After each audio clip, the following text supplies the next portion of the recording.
However, my review of Son of Saul, directed by Laszlo Nemes, a drama film from Hungary centered on a Hungarian-Jewish watchmaker, Saul Auslander, who serves as a Sonderkommando in the Auschwitz concentration camp, a horrific title that consists of various day-to-day tasks that include disposing of gas chamber remains. But one day, as Saul is cleaning, he discovers a young boy that had been among the genocide, and as a result, Saul aspires to provide the boy with a proper burial, with the hope of finding a rabbi to assist. Son of Saul is a movie that's been on my radar for quite some time now. It got some incredible reviews. It won the Grand Prix at the Cannes Film Festival, and it also won for Best Foreign Film at the Academy Awards, if that's worth anything. And watching the film, I can kind of see why. Now, I will say that the pacing is a little slow. In other words, it does feel longer than what it actually is. It's just 17 minutes over 90. But I don't necessarily see that as a problem because everything in the first 40 minutes or so seemed to serve the film, and I think it also serves the point of view that the film takes on, and that is of Saul's. And if you're somebody who has been imprisoned in a concentration camp, I doubt life for you would move so briskly.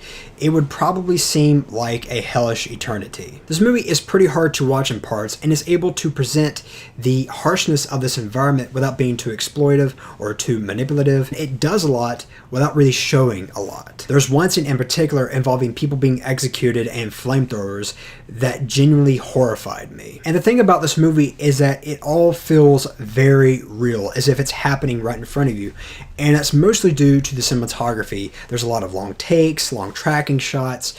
And another thing about the cinematography is that the backgrounds are completely, almost always blurred. Again, we see the movie through Saul's eyes. We see the claustrophobia. We see the disconnection from people and his environment, given the things that he's had to do, having to do.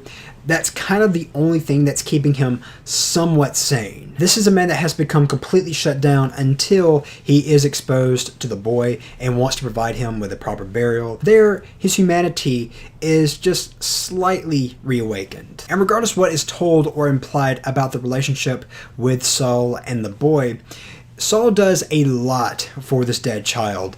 And some of the actions that he commits to, I don't necessarily agree with, but I completely understand them. One thing that I really need to mention is the overall filmmaking here. As I stated earlier, this film does a lot without showing you a whole lot, and it really does a lot through its sound design and strategic cinematography. There is this uprising sequence in the film, and it's just incredible how effective it is with just using, again, its sound design, camera work, and practical effects. Watching it, it really reminded me of the tracking shot from Children of Men. However, this did not have the budget of Children of Men, so they had to get a little creative. As for any last statements that I want to make, Son of Saul has a lot of ambiguity, maybe a little too much ambiguity for my particular taste, but it's not to where I felt completely empty-handed coming out of the film. This is a film that is open to all kinds of interpretation, especially the ending. As for any issues, I only have one, and that is the subtitles. Not everything is subtitled, and some of the subtitles were just a little awkward. Just a little bit, though.